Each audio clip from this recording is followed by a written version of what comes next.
All right, well, welcome everybody. It's great to have you here, those that are here in real time and those of you that are going to be watching online a bit later on. My name's Kyriakou. I am hosting String Wag. This is our fifth String Wag, and I warmly welcome you with with my very, very special guest, the very, very super duper delightful cellist extraordinaire, Rohan de Korte. Hi, Karen. Thanks for having me. Yeah, that's who you are. It's good. Before we wag officially, of course, I would like to begin by acknowledging the traditional custodians of the land where we all are meeting this afternoon, this evening, and pay respects to elders past, present, and emerging. And I extend those respects to any Aboriginal and Torres Strait Islanders that may be with us today. So thanks to everyone who's been following this String Wag series. It's been really wonderful to have your feedback and suggestion for future presenters, and there's lots of conversations happening in the background. So I will keep you in the loop when my next guest is confirmed. So far in the series, we've had the fabulous Loretta Finn, who of course deservedly received her Order of Australia this year, Stephen Chin and Karan Chan and Evgeny Sorkin, all sharing their knowledge on their chosen topics as well as general banter, of course. And it wasn't on purpose that most of my guests have been violinists, but I am very excited to introduce someone who probably doesn't need much introduction to lovers of the Melbourne Symphony Orchestra, but I would very much like to introduce Rohan de Korte. Anyway, thanks so much for being my guest today. Thank you for having me. It's great to be here. I'm glad to be the first cellist. I'm glad you're my first cellist as well. I think that it's you've got this good little sparkle about you, and let's just, we're going to talk about that sparkly cello sound at some point today. And I think that that's an excellent cellist to start with. So, I mean, I don't really remember, Rohan, when we first met, but if it was for Jams for Juniors, MSO Jams for Juniors, then it was early 2012. Does that sound about right? Could be right. Yeah. Yeah. That's kind of, it was just longer than I thought. Was it Deacon Edge, or was it one of the ones? Yeah. Deacon Edge Emperor Concerto. Oh, there we go. Yeah, I remember. That's what we did. And if that was the first time I've met you, but of course I'd seen the MSO for a long time before that, so your face was always really very familiar. Before we go and explore your topic today, which is cello quartets and that cello sound, why don't you tell us about what a typical working week would be for you? Oh, well, I mean, I suppose we had a typical working week last week. We had Jaime Martin, who's our chief conductor, and we did Mahler 3. To be honest, I have to confess, Mahler 3 is one of those ones that doesn't quite stick in my head.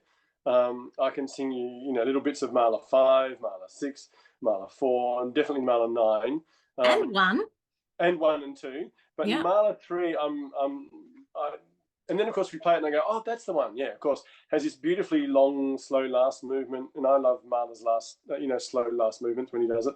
And it was a beautiful, it's just a beautiful way to start the year with Jaime. It's like just stunning, heavy, big Mahler. And, he's, weirdly enough, he's not like your normal conductor who's come through conducting school. He's come out of the orchestra. So he basically... he basically plays the music or conducts the music as if he's playing it. Yeah, he's a musician's conductor, isn't he? Like, he really is that person. Yeah. And to the point that, in the first couple of rows of the orchestra, you can actually hear him blowing as if he's playing the flute. And I know the recording engineers get a little bit annoyed at him sometimes for that, because they're trying to get this sound, and he goes and starts conducting away. But But also, I mean, his background, he's got the Spanish blood in him. He's got it's some passion there. I love watching him conduct. Yeah, he definitely loves his music. I mean, there's no he's out there because he could not be anywhere else. So Mahler 3, was that the only concert you did last week? Yeah, Mahler 3 was the only one we did this week. It's 100 minutes, so it's a pretty long one to sit on stage for, and there's a lot of music to play.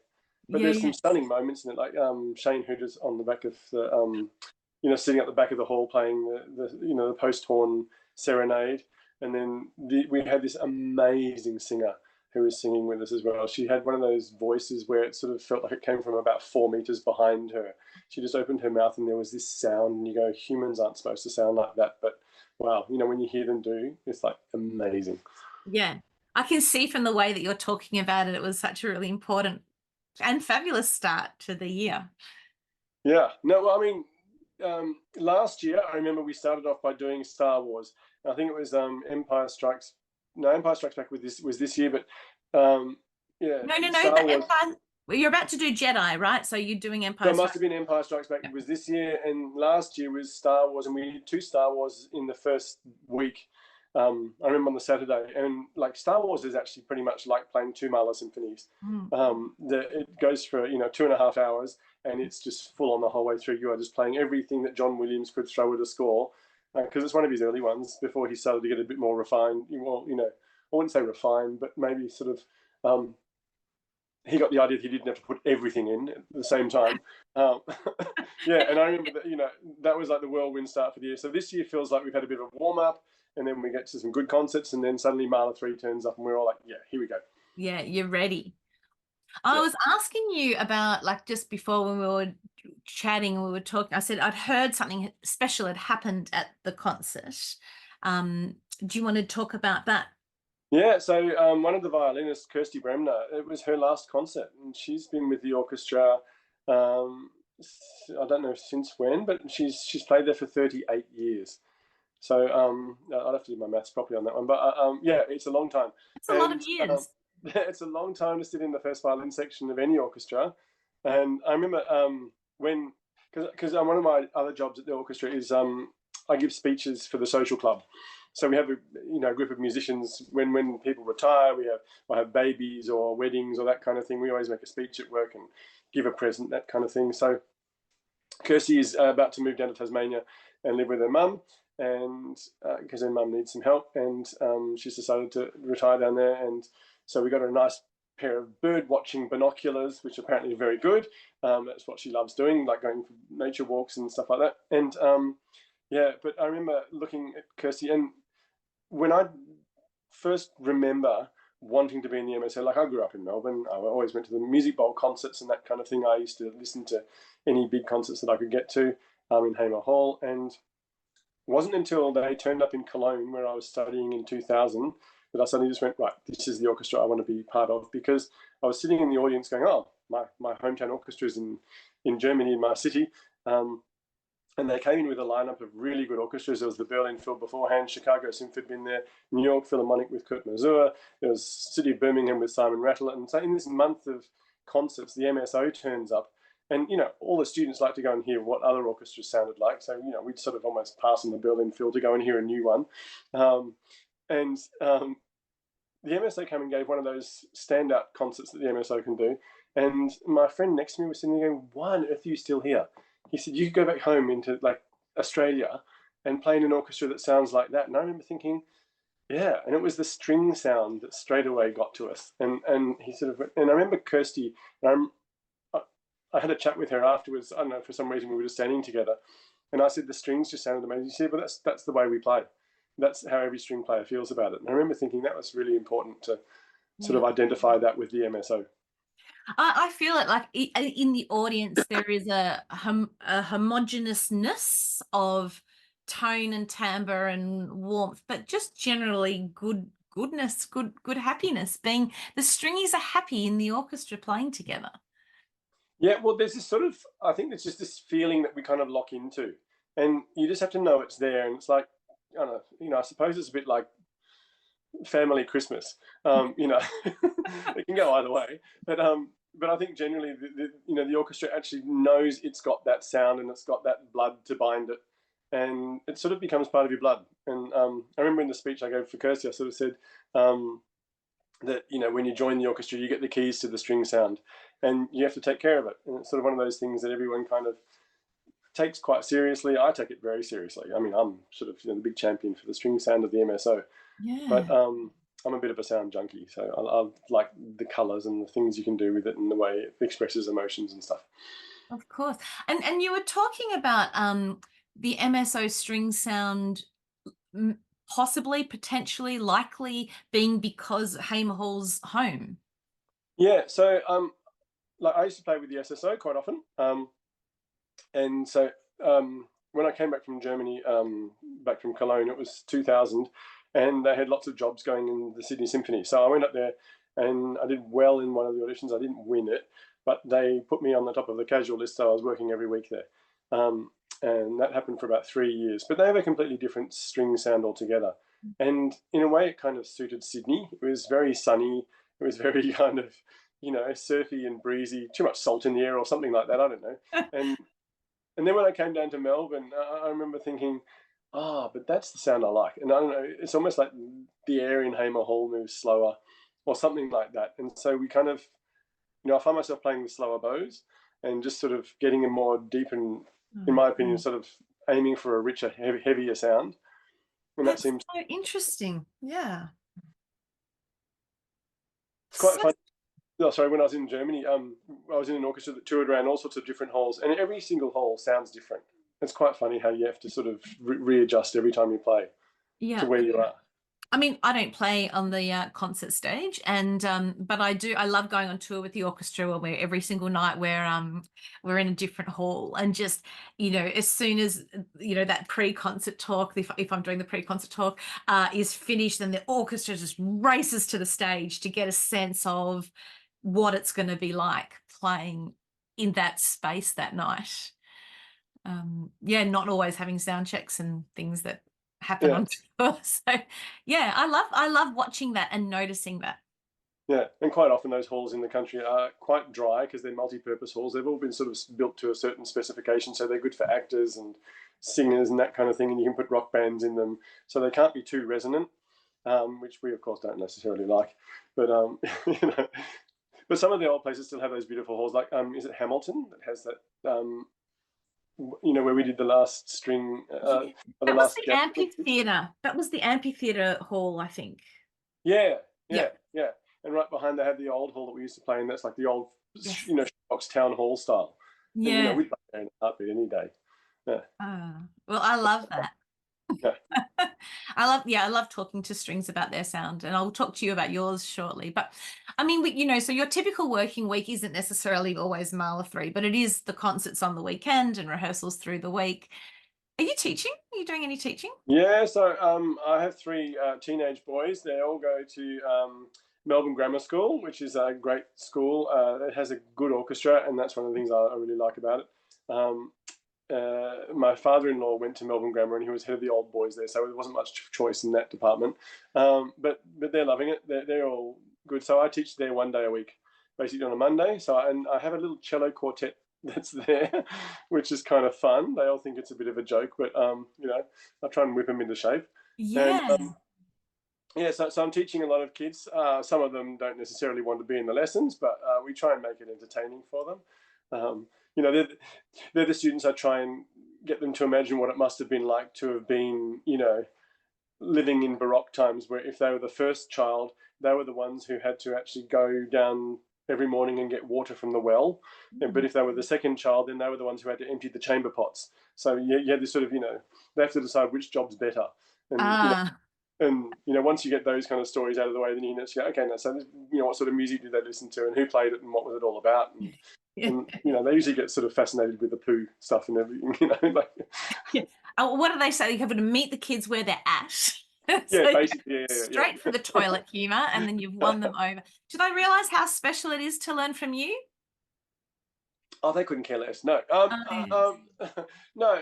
I mean, I think they find me quite entertaining because I'm more than happy to sort of talk about music. So rather than say first finger here, second finger there, we do that as well. But if you try and mix it up with, okay, let's try and work out how to get this piece to sound like Bach and how to get this piece to sound like Mozart or something, and what's the difference between the two? Yeah. And and you start asking them about stuff, and then you show them some of the architecture, and so it becomes a bit of a lesson in actually music is almost like a sort of living document of what it was like to live in a certain time. It's like a And time capsule. We can hear the sound of history. yeah, yeah. And apart from that, then I have some private students who are usually a lot more serious, and they're the ones who really want sort of to become cellists, or they want to sort of really do something well. So they do a lot more practice than mine. Yeah. Yeah, which is Yeah, that can happen. How many of your private students have you got? I got 7 private students. Yeah, cool. Okay, so that keeps you off the streets. More or less, you know. Between that and the orchestra. So, okay, you run a cello quartet at school. When we were rehearsing last year for tour, you were doing some arranging on your iPad, grabbing spare minutes, trying to arrange for what I thought was going to be cello quartet, but actually you ran a massive cello concert that wasn't quartet. It was like mega. That was 12. Yeah, that was so. Yeah, so that wasn't actually my concert. I can't say it was my idea completely. So Belinda Liu, she's a good friend of mine. She decided she wanted a cello ensemble concert, and we had 12 cellists. So and like I've got about 8 arrangements of pieces that I've done that I really quite like. For example, I did the cello quartet from Tosca, right before E luce van la stella, you know, that famous aria that the tenor sings. There's this beautiful cello quartet. And so I decided to put the whole of the third act in before that. And so I put that all on 4 cellos. And so you basically go through the score and go, right, I need to more or less pick up those parts, and you do that. And then we had the cello quartet and then that kind of thing. So that was one of the ones we played. We played Bohemian Rhapsody, which was another thing I did. And keeping with my operatic roots from Orchestra Victoria, I did Carmen. I have a Carmen fantasy, but instead of just keeping it to Carmen, I put in Sting's Roxanne, which works beautifully well over Carmen. Very clever. Over the habanera. And yeah, and so there's a bunch of ones like that. But for the 12 cellos, I took on the task of writing, because of course Wednesday came out on Netflix. Wednesday, that fabulous series of the Addams family daughter who gets sent to boarding school. So it's basically like Wednesday Addams meets Harry Potter. Okay. And in the first episode, there's this fabulous scene. I mean, it's done perfectly well, and she's phenomenal. I think it's Jenna Ortega, and she has to have everything black because she can't stand color, and so she sits on her blackened balcony in this gothic sort of boarding house with her blackened out cello, playing the Rolling Stones' "Paint It Black," and so I arranged that for 12 cellos, and I put in a little bit of Lady Gaga and did it over a kind of Berlioz Symphony Fantastique kind of Dia Zero with a bit of the Elgar Concerto thrown in for good measure. So it went off a treat. It's good fun. That's so fun. And like, okay, so cello quartets and cello ensembles aren't necessarily new, but they're still massively refreshing to hear. I know, hang on, brain freeze just for a little second. Aaron Minsky had done lots of cello ensemble repertoire. Have you done any of that stuff? Yeah, so to be honest, one of the first times I ever did cello quartets was with my old teacher Nelson Cook, and it was one of the reasons that I ended up going to ex-Yugoslavia to study with Walter Deshby, because we played all of his cello quartets, and he used to just do all these arranging for his own cello class in Zagreb. And so we did lots of cello quartets there. We played like Mozart 4-hand piano sonatas done for 4 cellos. Oh, sorry, yeah, is it 4 hands? Yeah, 2 players, 4 hands. Yeah, that's right. And so we basically played these Mozart sonatas on 4 cellos. And that went really well. I've gone a little bit more rock and roll with my versions, and put in, you know, some Simon and Garfunkel and stuff like that, and things just for fun. Isn't hugely rock and roll, but certainly worth sticking into any concert. Yeah, definitely. Well, I mean, I mean, the thing about it is, you know, you can do Bohemian Rhapsody as much as you like, but without a drum kit, it's going to sound different anyhow. Yeah. But I was fascinated, like back, it must be about 25 years ago, it was when Apocalyptica sort of suddenly went ballistic, because this was 4 Finnish guys who loved Metallica, all playing the cello, and they went and recorded a whole album of Metallica songs, sent it to Metallica, and said, "This is what we've done with your music." And Metallica liked it so much that they got them to open for their world tour, which went for 19 months. And so these 4 cello students from Finland have now made a huge career for themselves by basically playing Metallica. That's so cool. Yeah, it's phenomenal. Yeah. I mean, the cello is so amazingly versatile. The range is just so versatile. There's so many palettes of timbre and color and that you can use. It just makes sense to have. It makes sense that you can put them in a quartet and they don't get in the way of each other. Yeah, no, I mean, I'm lucky. It's a really versatile instrument to use. So you've got lots of different. You can do Carlenio. You've got, in fact, in one of the arrangements, I actually get out a guitar pick and start doing it like a flamenco guitar. So you don't have to stick to just normal cello techniques. You can do a few others as well. So, what drew you to the cello? Like, I think you come from a musical family. I know some of your siblings, and they're all musical. Yeah. No, the cello was chosen for me by my mum. Okay. Yeah, my older brother Jeremy, he plays the violin, and so I decided I'd like to play the violin as well, because I just did everything that he did, and my mum said, "No, Rowan, you can play a different instrument." And I suspect I might have been taller than Jeremy by then already. I outgrew him quite quickly. Those of you who don't know me, I'm over 2 meters tall, so it makes me about 6'8", which is terrible for the people who have to sit behind me in the cello section. But But anyway, we always know when you're there, right? that's right. Yeah, I'm a bit hard to stick behind. Yeah. Anyway, and so my mum just sort of sold me the idea of playing the cello with just the simple fact. She said, "Listen, it's bigger." And the minute I heard it was bigger, it had to be better. So lucky for me, I never had to look back. So, was your mum a musician? Mum was one of those people who wanted to be, I think would have liked the chance to have been a musician. Right. She played the viola in the school orchestra, but that was just because she could read music, because her parents had a piano at home and she learned how to play things like Irving Berlin songs by ear and stuff. So she never had any real proper training until she got to high school, and then she was taught, and then she realized that, she probably had a, it would have been better had she been taught from an earlier age how to actually put her hands on the keyboards. But so she insisted in the, I wouldn't say she's a tiger mum publicly, but she probably was. So Do we bleep that bit out, or we're good to keep that on? that's all right. I tell her that all the time. Anyway, yeah. So she sort of was interested that we practice an instrument and actually learn how to do it. Yeah. So yeah. And therefore, like, if you have a parent who understands the importance of music, then it's likely she found you some good teachers, right? Yeah, yeah. So I had Sarah Hopkins for the first couple of years doing Suzuki, Okay. which was awesome fun. I remember Sarah being the most enthusiastic sort of. She's a very earth woman kind of person, so everything, she just loved the cello. I mean, cello is basically her. Yeah. And she, whenever she played, I remember sort of seeing that she just swayed along with it, and that's just what she did. So that made complete sense. And then I had Henry Venig, and you couldn't find anybody who loved music more than him. And then I got, the old grandmaster, Nelson Cook. And, Nelson was, I got to Nelson when I was about 16 or 17 years old. And that was the time I really needed to know, what I was going to look like when I grew up. And Nelson was the perfect person to look at and just go, wow, look at what he did. I'm going to try and do that. And then went overseas, studied with Walter. Walter was a sort of, he was probably the most intelligent teacher I've ever come across. He could explain everything very fast. I was only going to go to him for one lesson, and I had that one lesson and just asked him if I could stay. And he said to me, "You do know there's a war going on here, don't you?" And I went, "Yeah, that's okay, but there's a million people who live here. I'll just be like one of them." And typical idiot from middle class Malvern had no idea about anything.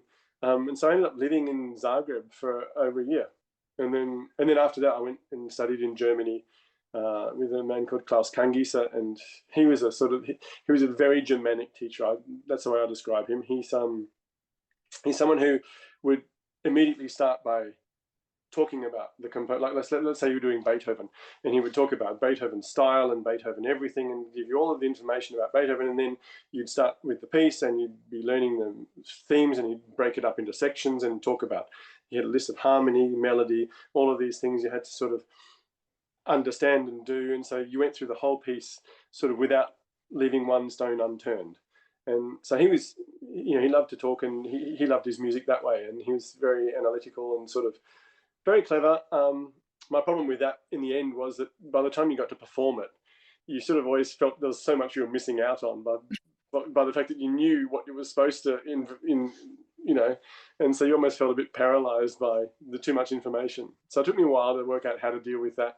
Yeah, so like being in awe of the importance and the weight of the music, perhaps, is that what you mean? Yeah, well, overanalyze, and sometimes it ends up being paralyzed. And so it's one of those things you can. It's almost like these days I almost think I try and forget about that stuff and just imagine what the composer's telling me. I don't know whether that sounds pretentious or it's just like I try and listen more rather than actually think about why they would have made the decisions that they made on the page, which is interesting because when you arrange, that's all you're doing. Yeah. And when you're writing your own stuff, you're trying to work out how this, because no composer ever just starts at bar one and ends up at the end bar. They write it as a kaleidoscope of this theme, that theme, then they start to put it together like a puzzle. And, that's how you actually write music. You don't write it from start to finish like that. And so I somehow try and, I avoid thinking like that and just sort of let the flow take me, or I don't know, let the feeling of the piece, because there's enough stuff that talks to you without having to, necessarily label it the whole way through. And to get out of the head and all the chatter that happens in the head and let heart feel that music. And we're very good. And sometimes that analyzing is an escape from having to feel or feeling the wrong thing or some of the things that, inform our own paranoia about playing and performing. But opening up your heart to music, it sounds like your teachers really allowed you to see their passion in their own cello playing and their own teaching, and that has really, you're carrying that on forward. Well, I always somehow think there's somehow like a little bit of a mirror thing that happens when you're with someone, especially, that's why I think one of the greatest gifts I've ever had is an individual music lesson with someone once a week. That feeling of actually being, devoting yourself to something together with someone who actually knows much more about it than you do. And I always think that was one of the greatest sort of gifts I ever had, was to spend time with these people doing what they love doing.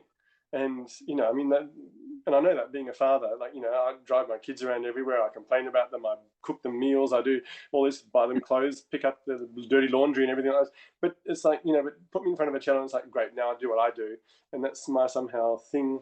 Not that I don't love my kids, of course, but, there's something about that moment of teaching where you can sit there and just go, right, I can forget about all that stuff for a minute. And, and then, of course, sometimes I get to play with my kids as well. Like my older son, Harry, he's apart from being very good at football and stuff like that, he also plays the piano quite well. And so we sometimes play duets together. And I don't know, you just don't need to talk sometimes. You just play along and it's like, you just get it. And it's one of those things you just, it's like, that's why you do it. Yeah. So was it any surprise to you that the cello came in number one of the ABC Classics favorite instrument?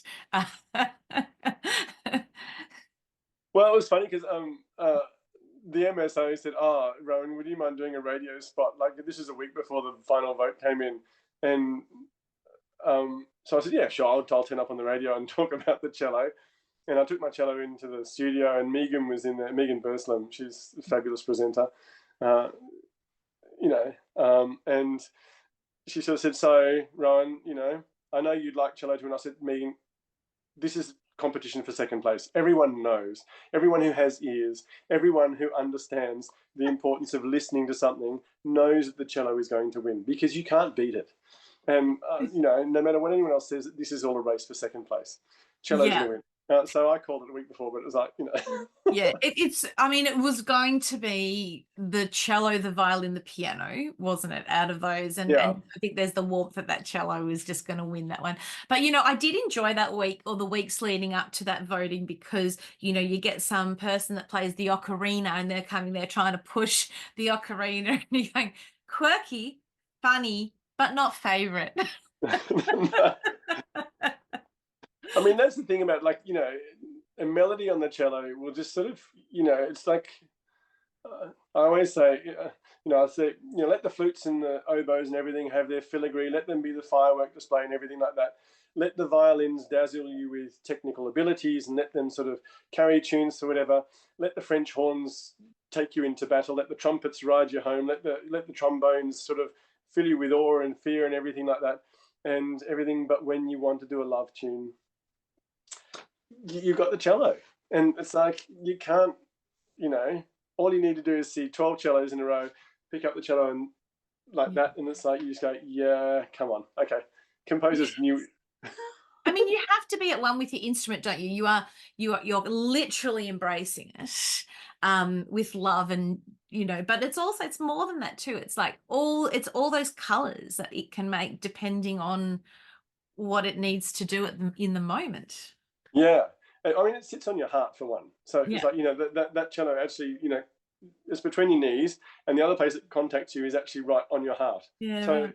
there's no way, I mean, violins are sort of stuck there like this, and flutes and oboes and whatever. It's like, you're breathing through it, but the cello actually is on your heart. But I reckon there is one thing that. So I've got my cello here. Yeah. And, Perfect. And don't ever go, sorry, I've got my cello here. Sorry, I've got my cello here. This is my cello. It's a nice old instrument. It's a Baroque instrument actually. Yeah. How old? Made in about 1720. Nice. About 300 years old. That's why it's got like really high arching on it. It does. Most cellos would be flatter than that. But I have steel strings on it. Anyway, but one of the things that I think the cello does better than anything else is what I call the squeeze. So it's, when you start a tone and then you gradually increase the intensity.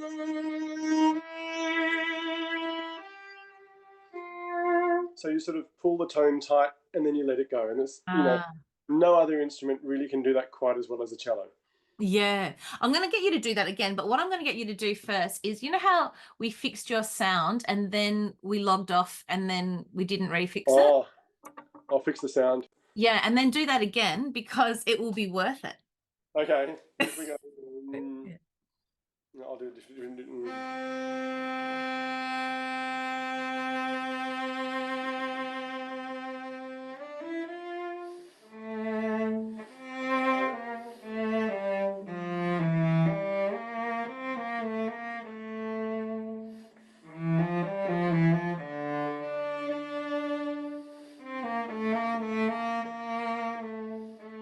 You get to lean in on the sound and sort of tell it you love it. Nothing says cello more than that. Nothing says cello more than that. And that, ladies and gentlemen, is that cello sound. That's, I mean, everybody embraces that cello. We just love it so much. You were brought up in Melbourne and you played the cello from being a little person, and then you went to Europe and did stuff. How did you land your MSO job in your home orchestra? Well, so I got to the end of my studies in Cologne. I was probably about 26 years old. I was quite late getting there. I did 1 year at Melbourne Uni and then went across to ex-Yugoslavia, to Zagreb, and then ended up starting my full Bachelor of Music or diploma when I was 22. And so I did 5 years there in Cologne, had fabulous lessons. I worked in a German orchestra called the Klassische Philharmonie Bonn, which was a fabulous place to earn my stripes, and had a great conductor who was a disciplinarian. He made sure we were all playing in the same part of the bow with exactly the same height of spiccato, with the same kind of articulation the whole way through. He was finicky about it. And I actually have a couple of recordings of us on my old iPad, one of those iPods with a little spinny wheel on it. I don't even know that I can listen to it anymore, but it's like, I still have that iPod. Only because I have a couple of those old recordings on it where it's like Schubert Symphony No. 5, and it's so beautifully clean and clear, the discipline with which this orchestra played. It was great training. I did chamber music with the Alban Berg Quartet, did modern music with Peter Oetwosch, who did Ensemble Moderne in Frankfurt. So we had this amazing school there, and we got basically everything thrown at us. There was 46 students doing performance cello. There was about 6 or 7 of them who'd won international competitions. So the standard was ridiculous, and everyone was sort of gunning, and I loved it. I would never say I was I'm in the top level there with everything, but I was fighting my guts out to try and get there. So it was one of those things that I thought, I might have been a big fish somewhere else, but that was definitely not a big fish moment for me. And so I just basically had to learn as much as I could, as fast as I could, and try and keep up. And finally it got to the stage where, okay, do I keep studying for another couple of years, or do I try and get a job now? So I tried to get some jobs. Went for my first audition was in Barcelona. Oh, Uh, wow. I heard about this audition that anyone could apply for, so I applied and got an invitation.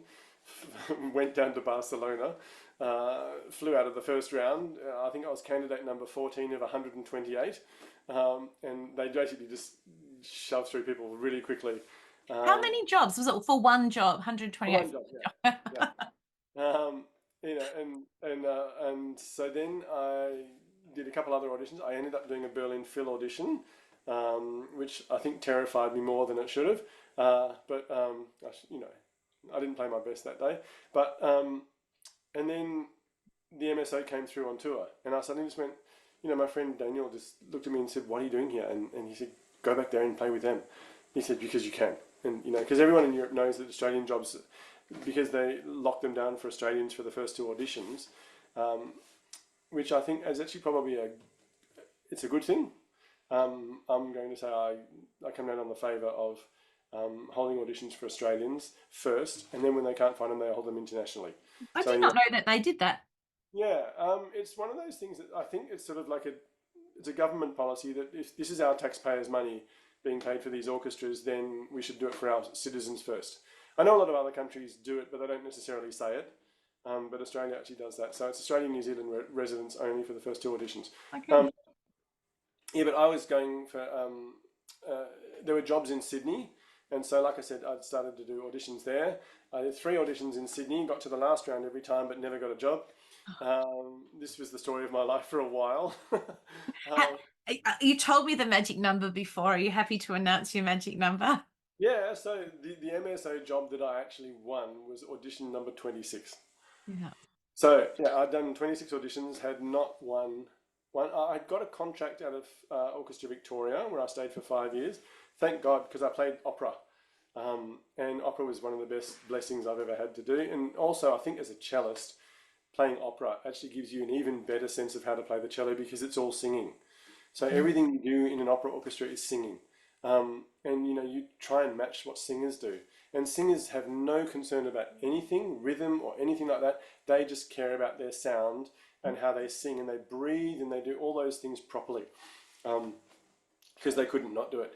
So I got to play with some great singers, some beautiful sounding voices, and I remember sitting in the cello section just trying to match their sound. And also somehow you learn about resonance that way as well, because what composers do with opera singers is they often put all the bass line mirroring the soprano or the tenor, because if you have that bottom level of the sound frequencies, then and it's perfectly in tune with where the singer is singing, it actually boosts their sound.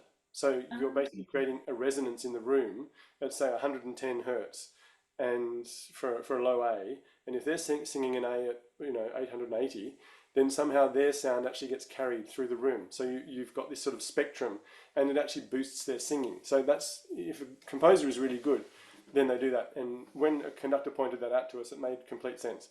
So I found that fascinating. But yeah, I'm hearing that for the first time, and I'm like really excited by that piece of information. yeah, it's sort of like if you hold the bottom notes of a piano down and play the top notes with the same thing, you actually hear the bottom one resonating.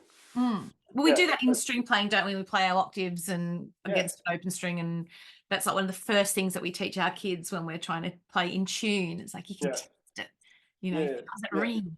Yeah. Which is why your instrument always sounds better when you buy it in a violin shop, because there's about 27 other violins around the wall resonating with you. Maybe we shop at different violin shops, Rob. Yeah.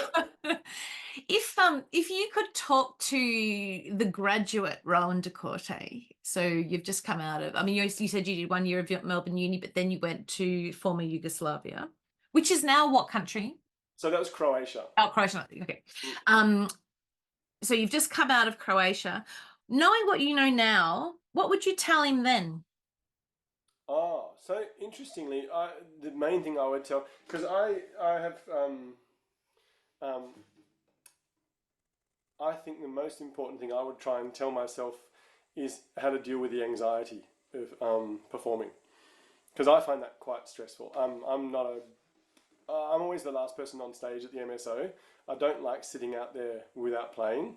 I don't. I have to have something to do, and I hate that 10 minutes before we have to go on. Not good, and I think this is why I didn't do very well in the auditions I was doing. So Is much waiting around. Well, it's also that you end up, all those internal voices just start competing and start a war with each other. And I would have loved to be able to somehow teach myself how to control that better. And Mm. so, and like, I mean, for me, the actual problem of not winning an audition, I don't think stemmed from the fact that I couldn't actually play the cello. It's I couldn't deliver the best performance in an audition when I needed to. And so that was one of the things I found really quite difficult. Still do. Like I've done a couple of auditions since then for other jobs in the orchestra, and I've never quite managed to replicate the feat of the one audition I really knew I'd played well in, which was the one I got my job on. And other people sort of can, I mean, I know a couple of people who've walked in on their first audition and won that one. And I go, yeah, that's sort of, you're kind of cheating. You're supposed to go through the big sort of, the dip of self-confidence, doubt and all that stuff. I mean, in a way I'm glad I didn't win my first job. I probably would have ended up being an arrogant little turd. But I think that the humility of failing so often um, and somehow the need to work out why there was so much doubt about everything. That sort of made a big impact and made me work much harder and try and figure it all out. But I would have loved a few pointers on the way of how to deal with the Yeah. anxiety. I mean, so I'm doing research at the moment, doing a research degree because I had all this spare time. Um, and one of the things that I'm looking at is that self-talk. So I'm looking at isolation and of the practice room and the experience in the practice room for those that don't like being in the practice room. A lot of us love playing in our ensembles and all that community and the joyfulness of being together with other people. And yet, in order to succeed with music, you need to spend an enormous amount of time on your own with the discipline. And one of the things that we don't do very well, I think, as music teachers is firstly admitting out loud that anxiety is a problem. Secondly, talking about it in our instrumental lessons and with our students in a way, because most of us haven't ever fully nailed that ourselves, and talking about that with our students may feel a bit fraudulent, right? Because we haven't nailed it ourselves. But then when you contrast that with what happens in sports psychology, where it's just dealt with all the time from the beginning about that self-talk and channeling that energy into really productive means, I feel like we're a bit behind in that area. Well, I found that the Aussie Open fascinating from that point of view because you watch these tennis players and Mm.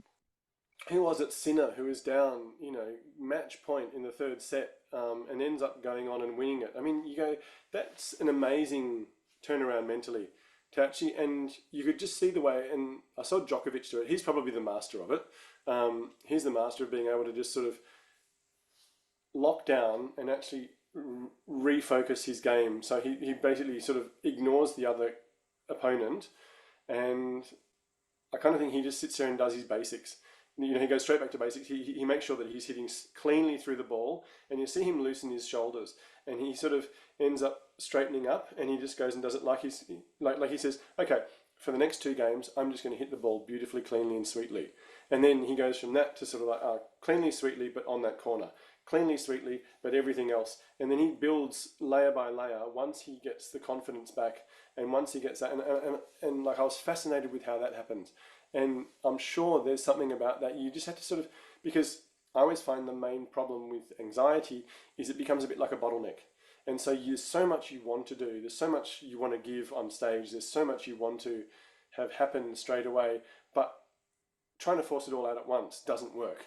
You've got to actually sort of remind yourself that it's a layered approach. And, sometimes like for the Dvorak cello concerto. You've got to deliver the first note with a bang.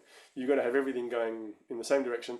But then you've actually got to take a step back when you're performing and actually remind yourself that take a step back, take a step forward, and don't try and sit at the bottleneck the whole time. You've got to try and direct traffic, if you know what I mean, and try and work out how that happens. I remember when I was in Sydney and not winning those auditions, and I actually went to a sports psychologist, and he gave me a book, Champion Thoughts, Champion Feelings, and read through all that stuff, and put the ladder in front of me. If you could imagine yourself there, how the steps you're going to get there, and all these. That's what they do with sports psychology and stuff.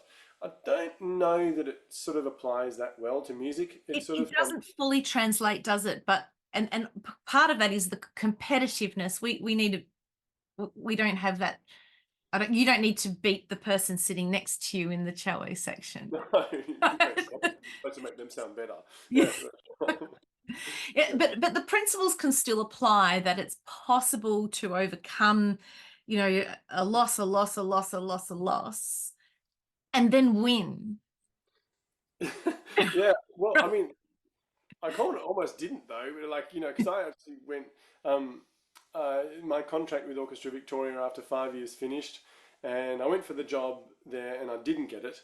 And so they sort of said, "Well, we're going to ask other people to do your job," because I thought they might just renew my contract or whatever. And then they said, "No, we're going to get other people because we want to see if they'd be interested." And so, thanks for all your time. Bye. And so I was like, "Oh wow, okay." I was 35 years old. I had 2 kids at home, and I was like, I better try and work out what to do here." So I went back to uni and did marketing. And weird enough, I have to honestly, I just thought, well, I must be like every other ballet dancer or sports person or basically pianist who, at the age of 35, you don't have a career anymore because you either, ballet dancers can't dance past the age of about 35, 36. Sports players can't play past that, so they'll basically have to get a second career. So I thought, well, that's my time done. I'm going to go get another career. So I went into marketing, and my marketing professor told me about. He said it to the whole class. He said, his proudest achievement was winning a Coke contract, and he said his marketing agency was up against 32 other marketing agencies. They'd all spent like $100,000 on the pitch to Coke to market whatever new brand of Coke was coming out for the next 2 years through whatever. I don't know. He didn't care too much for those details, but he sort of said he thought every single company is going to come up with pretty much the same strategy. We'll target these things, we'll do us, we'll do this. He says there's not going to be that much difference. They're going to be splitting hairs between that one and that one. He says, so this whole thing is going to rely on the interview. And he decided that he was going to go into the interview with an idea that he would sell one thing and one thing only, and that was his personality. He said he was going to make himself such a standout to them that they would immediately go, yeah, but how about the guy with whatever? And he said that thing that he had to be the thing that they would remember and go for in the end. And he said, and the details aside, and he was sort of, but I remember thinking, oh my God, he's just taught me how to win an audition. And I thought, I'm going to go into the next audition. And luckily, I didn't end up finishing my marketing degree because there was an audition a year later in the MSO. And I remember this conversation happened about 2 months beforehand. And when he said, I have to be the guy who goes in there and is remembered for being the personality or whatever, I thought, oh my God, I have to go in there and be remembered for something more than everyone else. And I thought, what's the one thing I can do that I think I can beat everyone else in? I thought, it has to be my sound. I thought, I'm just going to play the most beautiful cello sound they have ever heard.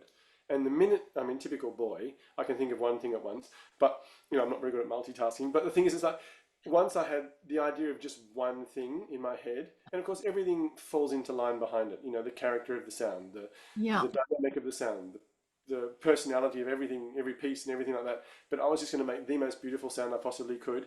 And the minute I had that as my primary goal, I thought, okay, I can walk in there knowing what I had to do, not what I had to avoid. There you go. They flip the script. So when you were doing your marketing degree, were you still playing the cello even though you'd sort of decided that that was finished? Yeah. So I still needed to get some income. So I was teaching and doing a lot of, actually I was playing casual with the MSO most of the time. And doing all these gigs. I did some fabulous gigs that year. That was some eye-opening gigs. There was one for some Russian ballet company that came out, and we got given two rehearsals to do Swan Lake and Sleeping Beauty, and it was like everything went wrong, and we were just like, oh my God, Yeah. Who knew under rehearsal never paid off? Who knew? yeah. Let's not try and do this on the sly, yeah.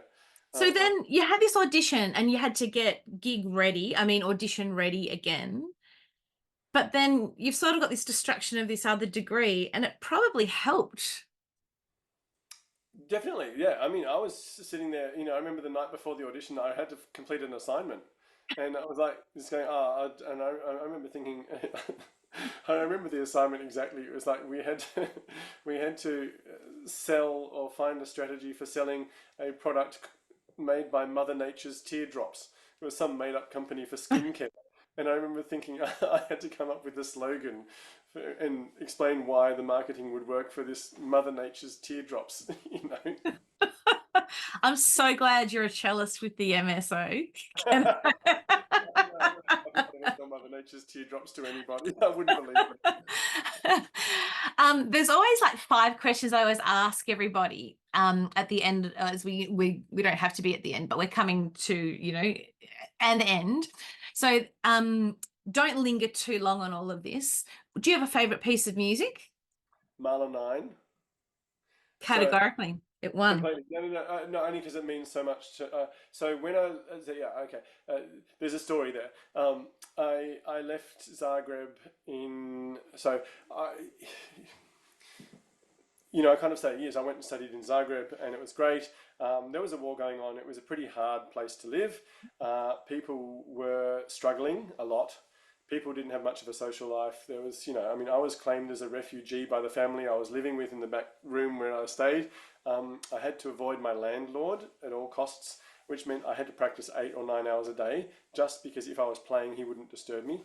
If I stopped, he would want to come and chat about the war and so he was struggling a lot with what was Mm. going on there, and he needed sort of someone to talk to, and I was just like, mate, I'm here to play the cello, and I had these conversations a couple of times, but by the end of that year, I kind of realized, basically what everyone realized after all the COVID lockdowns, you kind of need people to talk to, you kind of need all these things. So I left Croatia not in a great mental state.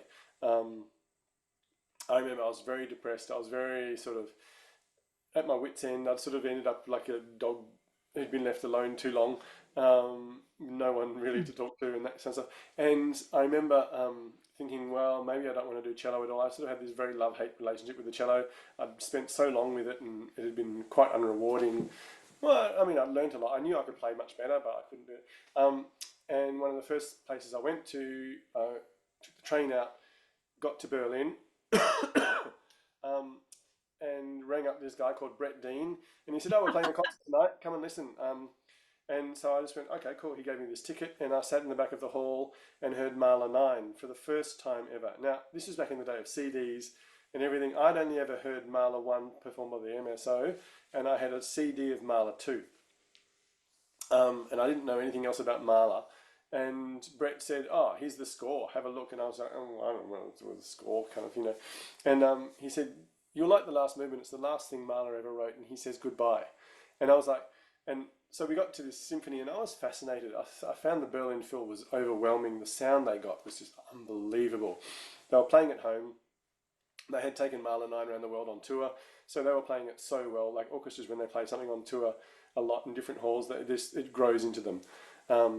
And so this was their calling card piece, and they played it better than anybody, in my opinion. And yeah, I remember being at the back of the hall and hearing that first start to the last movement, where Mahler quotes Beethoven's Les Adieux Piano Sonata, and he knew that was the last thing he was going to write. I mean, he might have written the sketches for 10th Symphony, but Yeah. he knew this was it, and he was saying goodbye.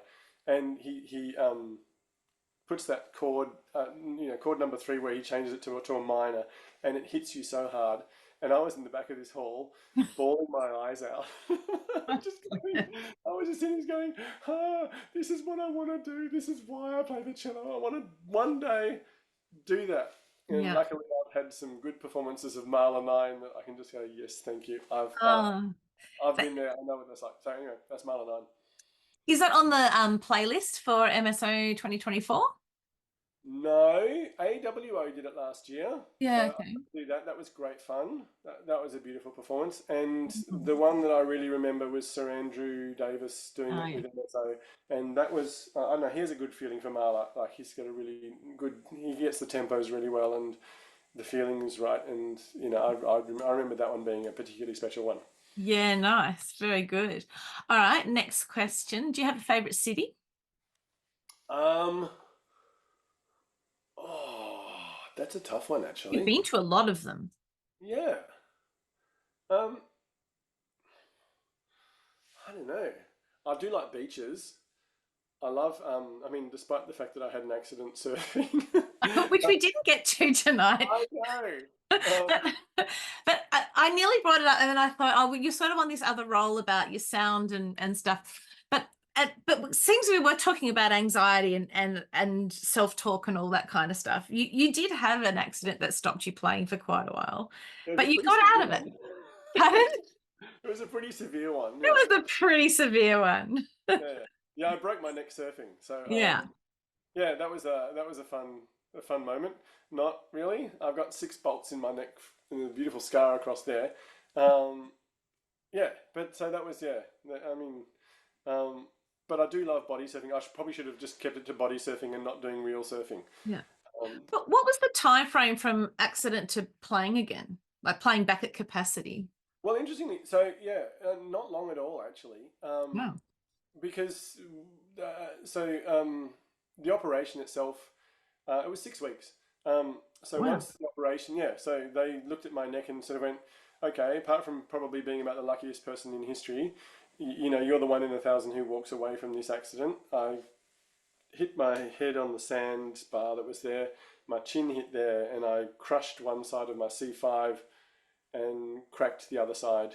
Um, we drove to Geelong Hospital not knowing what was wrong, and then the, the list of things that could have gone wrong just yeah, there. no, Yeah. the poor lady in the X-ray room sort of said, "Why are you wearing a collar?" And I said, "Oh, the doctor at Aries Inlet just put it on and said I should get it X-rayed." She said, "What did you do?" And I said, "I hit my," and she said, "Don't move," and she was amazing. Oh, this I just you know you got to love nurses for everything they do for people, and sometimes they must save more lives than they even know about. But yeah, she basically sort of said, right, take the X-ray from the front side, and then she said she got an angle this way, and then I heard this, one of the, in the X-ray rooms they have those yellow and red lights, and they both started flashing at once, and then I heard this sort of woo woo woo outside the door, and suddenly 4 people rush in, and she said, "Don't let him move. He's, the neck's about to go." And I was like, "Oh, okay." Um, and so they strapped me to a stretcher, lowered me down, and then sent me off to Melbourne. And yeah, the neurosurgeon who saw the X-rays just said, "Yep, we're operating tonight, You're like, basically." oh And I my, was like, "Can I get a second?" And he says, "No," and I was just no like, second opinion on a broken neck, mate. You're there. "No, yeah." And then he said, he's talking to me because they always have to tell you everything before the operation. Okay, so there's the chance you will die, and there's a chance that you will never move from the neck down, you're quadriplegic, whatever. And I was like, okay, yeah. And he says, but given the area, there's a lot of nerves that go out. If they're into your shoulders, into your hands, so you might get some feeling of numbness in your hands. And I remember saying, "Oh, that's no good." And and he goes, "Oh, why?" And I was like, "Because I played the cello." He says, "Oh, you might have to play something else then." And I was like, "Oh, no, no, No, like, it's no, I not a actually play the hobby. cello." And he was like, "Listen, I'll do my best." And afterwards, he came up and he said, "Listen, you've got a very long neck. We were lucky; we could just bolt it exactly where it was." So, I mean, the first thing I did was just feel my hands, and he said, "Yeah," he said, "That's never going to move again." Um, and he said, "Go and do some Pilates, and you'll be fine." So I did a year of Pilates, and yeah, recovered and was playing operas within 6 weeks of the That operation. is incredible. Neurosurgeon, yeah. But I mean, I'm so surprised that you didn't have kind of mental, I mean, maybe you did and you just haven't mentioned it, but just like that mental like fear that or the PTSD, I suppose, afterwards. Yeah, that kicked in about 2 years afterwards. Right. Okay. When there was I did a fundraising concert down at Cape Patterson for the lifesavers down there, and someone sort of lightheartedly said, "Oh, Rowan's got the best story about surfing. Listen to this," and the lifesaver listened to it and he says, you must have hit your head dead straight, like absolutely dead straight. He said, because anything from sideways, you would have gone like that and you would have severed your whole spine. And I was just like, from that moment on, anytime I get this, I can't even talk about it now. Yeah, but I get this sort of feeling of if it had been a slight bit sideways and my Yeah. head had twisted, then yeah, anyway. It's a pretty vulnerable injury. 6 weeks. I yeah, okay. Well, we can leave that one there then, because I Yeah, think yeah, everybody listening is already kind of picking themselves blacked up out, off the floor yeah. now. What is the least favorite part of the work that you do? um, yeah, I'm wondering how much trouble I'll get into for saying this, but I don't like gigs for the sake of gigs. I think, I mean, like I hate that kind of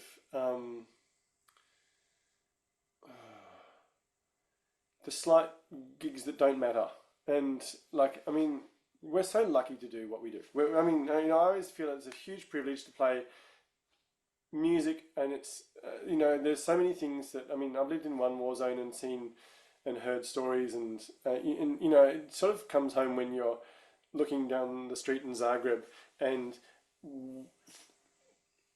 mean, imagine walking down Swanson Street where there are just people sitting on the side of every building with a sleeping bag, Mm. and you just see that they're refugees, they've got nowhere to go and everything, and you go, this is the worst things that humans can do to each other. They can just go around and kill each other. They're nasty. They're sometimes all the most awful things, and I get annoyed with, I get all self-righteousy and annoyed about, like when people make squillions of dollars and whatever, tearing up a land that's not theirs and then selling it off to some old English people so that they can go and get more Bentleys or whatever. Come on, it's not yours. Just, life's not a smorgasbord where you help yourself and glutton until you burst. Be respectful. And so I get annoyed when we have such a beautiful orchestra in Melbourne and we have such amazing things that we can do, and sometimes It's not the art job that you would love it to be, maybe. well, yeah. I mean, I got in trouble with some of the people at the cricket game the other day when I might have mentioned, I said Taylor Swift is the most consumable music on the planet. I have nothing against Taylor. I have nothing against consumable music, but it's like a burger. I mean, it's kind of like McDonald's, and we do fine dining, and I don't like the idea that we might be asked to sort of McDonald's it up so that people can. Well, I'll tell you what, Come on. I still don't think I even know Taylor. Sorry, I'm talking over you. Go again. Say again. No, I'm getting in more trouble here. You should stop me. Oh yeah. Well, no. Well, I don't know if I know Taylor Swift songs or don't love know Taylor Swift songs. Probably have heard them, right, but I haven't actively sought them out. But I was so excited for her. I was so excited that she had 96,000 people in Melbourne decide to go and see music that night. We had finished our own MSO shows in the afternoon. And so we were watching people from all walks of life go to Taylor Swift. And it was like, you've got your goths and there were punk people, and then there were like families, and there was like it broke the cultural barriers, like every single type of person that I could imagine, culturally, ethnically, all they were all going, and I found that really exciting because you don't get that very often at a music concert, right? It's like everyone's usually dressed the same at a music concert because it's a cult or a tribe.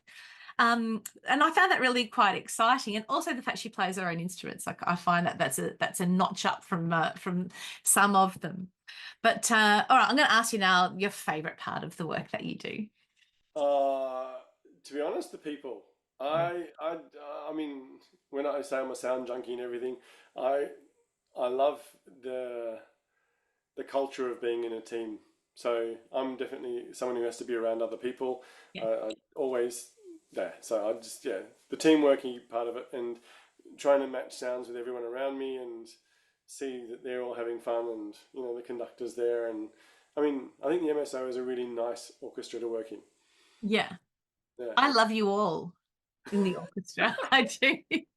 I want to go back. I think I know what you're talking about with your I'm just to be cheeky, I'm just going to call them cash crop jobs, even though that's not really what we were talking about.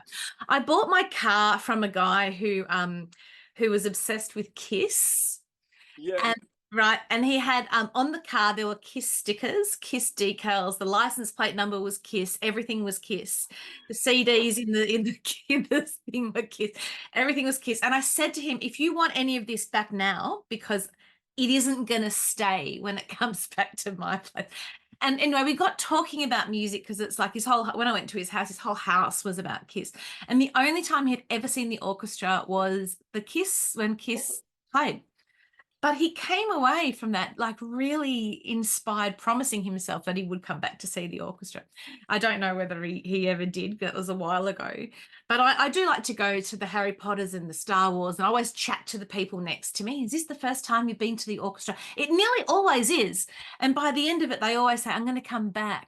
So maybe, if you think about it from meeting audiences where they're at, the same way that you did your toilet jokes to your students at Melbourne Grammar, maybe that's not such a bad thing. No, I mean, you did right. Yeah. No, and maybe I've been misunderstood. I'm talking about the gigs where we sit in the background and people talk over us while we're playing. Oh, I beg your pardon. No, I get it. So, but quite often we've done like, I know we've done a couple of concerts at like Crown Casino where Yes. where we're playing for like Anthony Kalia or something, and people are trying really hard to play their best on stage, and the whole audience is just talking like it's a dinner, and that's the sort of you go, okay, it's fine, I get it, we're all getting paid to do this, and we just have to shut up and Yeah. whatever. And I go, so I mean, that's where I sort of sit there and think that that We kind had of that with MSO a little while ago, and it was we had to play at one of our sponsors. One of the sponsors of the orchestra is a big media company, and it was the Jam, so it's the kid shows, and it was meant to be for Family Day. So we went in, the 6 musicians and myself, and I run the concerts, and it's interactive, or meant to be. But we found that we couldn't quite compete with this skyscraper-sized Mario Kart video game that was on the massive, massive wall with all the beeping and hooting and wowing and all the stuff, which they wouldn't turn off while we were doing our concerts. It was a bit tricky, and I kind of go into just get through it mode. Some of the musicians really a bit demoed. Soul destroying. But it was, I mean, it's interesting, isn't it? Because some people, that's the only gigs they do. We're so lucky. Yeah. I mean, that's where I get spoiled, because I get to play Marla 3, and I get to sort of feel like I own it because I'm in the orchestra, I'm not sitting there on the outside going, oh, this is my one really good gig for the year or whatever. Yeah, no, I get to do it all the time. So I'm spoiled rotten. I get it. Yeah, we love it. We've got a couple, we do have some Amanda, Bethany and Ruth are here, and I'm just wondering if any of them have any questions for Rohan. If you do, you can either jump on or put it in the chat just before we kind of wrap up, but I'll sort of monitor that. But hey, it's been really fun talking to you. I knew it was going to be. I know. Yeah, we've got Bethany. I think Bethany's going to talk to you. Hi, Rowan. How are you? Hey, Bethany. How are you? Well, thanks. I teach strings at a school, but I'm a violinist. So I am helping with the cello ensemble this year. And I just had a question whether you had an idea for an effective approach for doing like a warm-up with our cello ensemble. We have 12 members, but they range in age from year 4 up to year 9. So there's a huge, like, some are beginners, some are not. So, like, how long a warm up? Like, I'm thinking like with scale, 4 or 5 minutes. Yeah, okay. Just something different that's not just a normal D major scale that we do. Yeah, right. Oh my God. How do you warm up your cello ensembles, Rowan? I know, we just start at the beginning. You just go. The one at the Melbourne Grammar one, they're all AMUS students, so they can, they actually, yeah. But I think, I mean, to be honest, it's more weird enough. I don't know why it's coming to my head, but sort of like the pianissimo sound. And one of the things, one of my favourite warm ups, generally anyway, is to sort of do a scale, but you do long slow bows, and this is a cello thing clearly, but and so start as soft as you can, so from nothing, and get to 1, 2. By the time you hit 3, you want to be fortissimo near the bridge, and then back to 0, and then vibrato.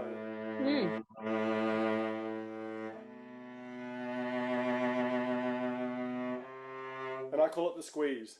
So it's a great one to sort of, because it actually forces you to control your bow quite well. It means you have to do not just standard vibrato, but you have to go from 0 to 100 to back again. And you know, if they're boys, you can call it racing car drills or whatever. And if they're girls, it's. I mean, I'm not saying they're a mix. Yeah, but I often change the language. Like with the boys, I'll say, you know, it has to be like a car revving its engine, and with girls, I often find sort of it has to glow, and the minute they can get the glow right, then it works really well. And I mean, for me, I actually think of it in terms of a glow, not a racing car. Thank God. But yeah, I'm just talking teenage. You know, I mean, 9-year-old boys here. But I find that's a great way to do a scale because it forces you to exercise a lot more control than just sort of straight through left, right, left, right. I'd make a shape as well, like just showing the visuals of what that should look like as well, to because kids might get bored. Oh, it's a bit boring. I'm playing slow. I don't do slow. Yeah, and then of course you can start loud and go soft, and then soft to loud. I mean, there's other shapes you can do as well. And even if you wanted to do it a tremolo, you sort of just the sort of thing that forces everyone to keep the control together. But anyway, that can. Yeah, no, they're great. Thanks. and in a round, like getting those harmonies in tune as well. Yeah, cellos in thirds sound great. One of the things I've been talking a lot about to my students lately is sound waves and trying to match up your sound waves with someone else. And you get them all to sort of play like a D against a D. So you play D on the G string and you play open D string, and you have to play it out. So you get that horrible bending sound, and then you get back into where it has no bend, and then bend it the other way. And I find it a really good way to teach intonation. Sort of saying if you're not matching sound waves, then you're bending against each other. And so you have to work together to try and get the bends to sound the same. And the minute they start going, yeah, I can hear that. Because the minute you play it out of tune, you can really hear it. Especially on a cello, because the sound frequencies are so low. Yeah. My problem is that sometimes I can't tell. Yeah. But yeah, thank you. No worries. Rohan, it's so fun chatting to you. And I hope that we're going to see each other around the traps again soon. But I'm going to give you a big Auslan wave of thank you and appreciation. Thanks, and you've just got one from Bethany too. I'm sure that Amanda and Ruth and others that will be watching this at another time. We're crossing lots of time zones today, and we did sell international tickets as well. We didn't sell any tickets actually; they were for free. Yeah. So you got what you paid for, yeah, no. Thank you, Rohan, for your generosity and just general sharing awesomeness. And here you've got something. Thanks so much for sharing your time and expertise tonight, Rohan and Karen. So much appreciated. I was late to the chat, but I'll be going back to listen from the beginning. It was really good to hear you talk about anxiety. It touched a nerve, which is our point, really, that we talked about, that all of us have this, but we really hold on to talking about it, because maybe we haven't. Well, we haven't made peace with it ourselves, I presume, I don't know. No, I haven't. Yeah. And you don't want to kind of go down the victim, your anxiety, my anxiety. I know. It's a big topic for another day. Yeah. Thank you so much. I'm going to pop this video up online in the next day or so. So feel free to check in on my website. If you've got the ticket, I'll email you when it's up. Otherwise, Facebook as always. If you jump on that website anyway, there's a whole bunch of free lesson plans and stuff you can download. Check out the other string wags where there's heaps of resources. Some of the teachers have left amazing scales and exercises, warm-ups and other fab things. So feel free to do that. I haven't confirmed my turn 2 guest, but I will let you know as soon as all that's confirmed. Thank you very much, Mr. de Korte. Thanks, Karen. Cool. We'll speak soon. Thank you, everybody. Thanks. Bye. Bye.